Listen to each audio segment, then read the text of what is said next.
All right, Shalom.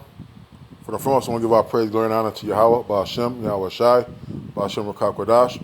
No honor to the elders and the apostles of Great Millstone, and to all the Akim across the globe, pushing the word truth and sincerity. I want to say Shalom. So I died now from the Great Millstone Campus, Chicago, with the scripture today going to Deuteronomy 28, the curses. First, I want to make a disclaimer that here at Great Millstone, we are not affiliated with any terrorist group, any black militant group. We do not condone or provoke any violence against any nation, color, or creed. All right, we're not associated with black activist movements. Okay, we're here to teach the word of Yahweh Shai Shai directly and correctly, coming out the scriptures of the Bible. Thus saith the Lord. It's Deuteronomy 28 and 30. Thou shalt betroth a wife, and another man shall lie with her. Thou shalt build a house, and thou shalt not dwell therein. Thou shalt plant a vineyard, and shalt not gather the grapes thereof. All right, and this is, when you read the scripture, the thing that comes to mind is slavery, man. Okay? When Esau, when Esau would come and brought us over here, we already had families, okay? We had our wives and our children. And while we were on the plantation, we still kept our customs for the most part secretly, in the sense that we had prearranged, marriages, so to speak. You can find records of that. How we try to keep the laws here in America in our captivity. And Esau would come in, and he would snatch our wives and our daughters away, and have their way with them. Okay? All these are historical facts, and there are historical records of these accounts all throughout American history. Okay? Let's look up that word betroth.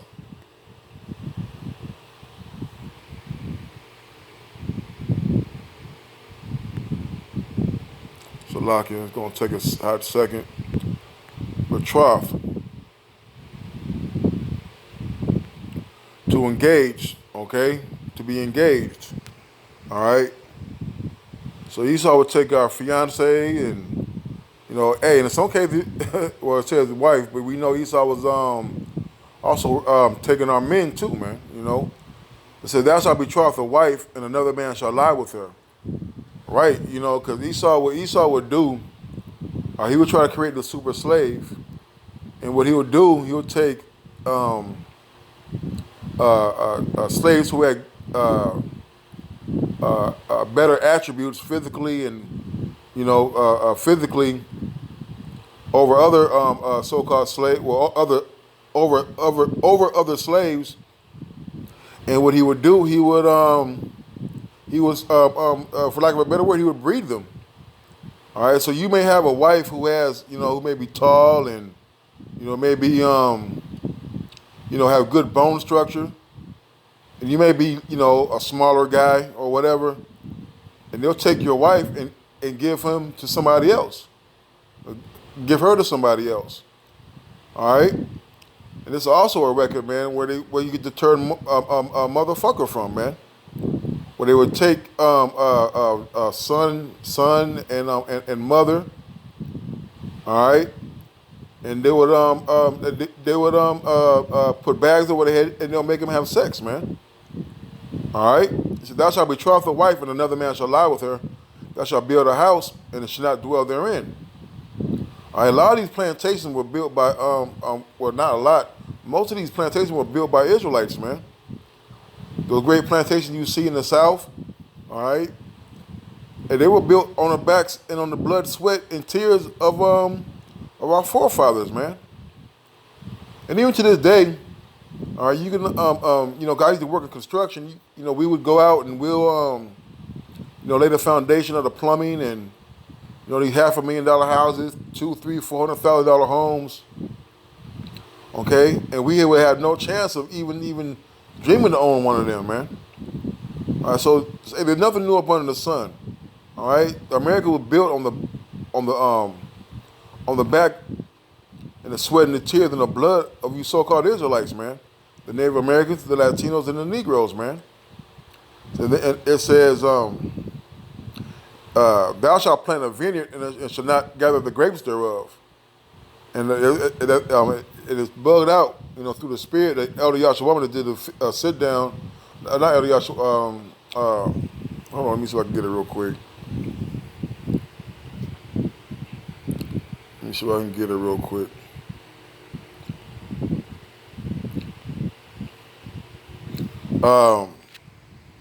The brother Kabatazak, Salaki, was doing a sit down, man. And the farmers were on stolen land that they got from the so-called Native Americans. Okay, but who was working that land? It was Israel, man. Okay, we did all the sowing, we did all the reaping, we did all the gathering. But yeah, we will get the scraps, the rotten meat, the rotten food, the rotten fruit of those plantations, man, of those crops. Salakia.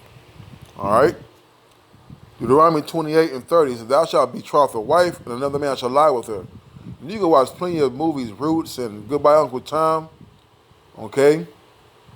All right. You can watch plenty of documentaries where they'll have rip families apart, the woman from the man, the child from the parents, and taking other plantations just for breeding, man.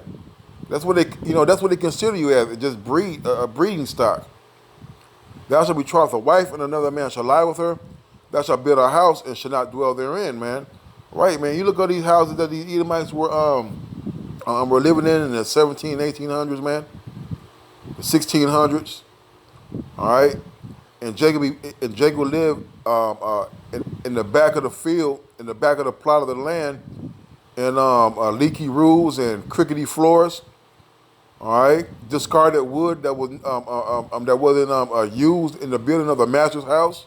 All right, and thou shalt it says, thou shalt build a house and thou shalt not dwell therein. Thou shalt plant a vineyard and shall not gather the grapes thereof. Even now you're still seeing this, man. All right, you got Issachar out on the West Coast. All right, working these big land, these big acreage of farmland, picking strawberries and peaches, man. All right, but they won't have no chance of owning any of that land, man, whatsoever. So just to let you know that we're still up under the curses until Yahweh Shai come back and breaks that yoke from asunder, man. With that, I'm going to say, Call Allah, Yahweh Shai, the honor to the apostles and the elders of the great millstone. Until next time, Shalom.